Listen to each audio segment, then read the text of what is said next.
Ils sont 1000 journalistes accrédités pour les 2 jours du sommet européen à Versailles. Dans ces 2 tentes installées sur la place d'Armes juste devant le château, on retrouve principalement des journalistes venus de l'Union européenne. La situation est vraiment tendue.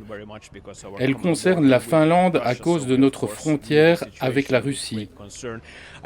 Je pense que la Finlande espère que les autres États membres exprimeront une solidarité vis-à-vis d'elle en termes de sécurité. Nous ne sommes pas membres de l'OTAN et donc l'Union européenne est vraiment très importante pour nous. Quelques mètres plus loin, une équipe de la télévision allemande ZDF. Au total, techniciens et journalistes compris, ils sont 9 à travailler sur ce sommet. L'idée du président Macron qu'il a eue d'une Europe souveraine, de temps en temps les autres pays ont même souri un tout petit peu, n'ont pas trouvé cette idée trop sérieuse, mais maintenant ça change. On est vraiment en mouvement vers une Europe plus souveraine. Et je pense qu'ici, à Versailles, on peut voir les premiers pas dans ce chemin-là. Un sommet européen qui intéresse également le monde entier. Cette correspondante syrienne à Paris assure des directs toutes les heures pour une télévision du Moyen-Orient.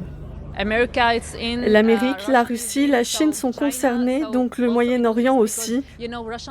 Vous savez, la Russie a aussi des militaires, par exemple en Syrie ou au Mali. Ce problème n'affecte pas uniquement les relations entre l'Amérique, la Russie et l'Europe, mais aussi avec le Moyen-Orient. Tous attendent désormais les décisions qui seront prises pendant ce sommet. Un rendez-vous déjà historique. Versailles n'avait plus accueilli autant de journalistes depuis le dernier G7 en 1982.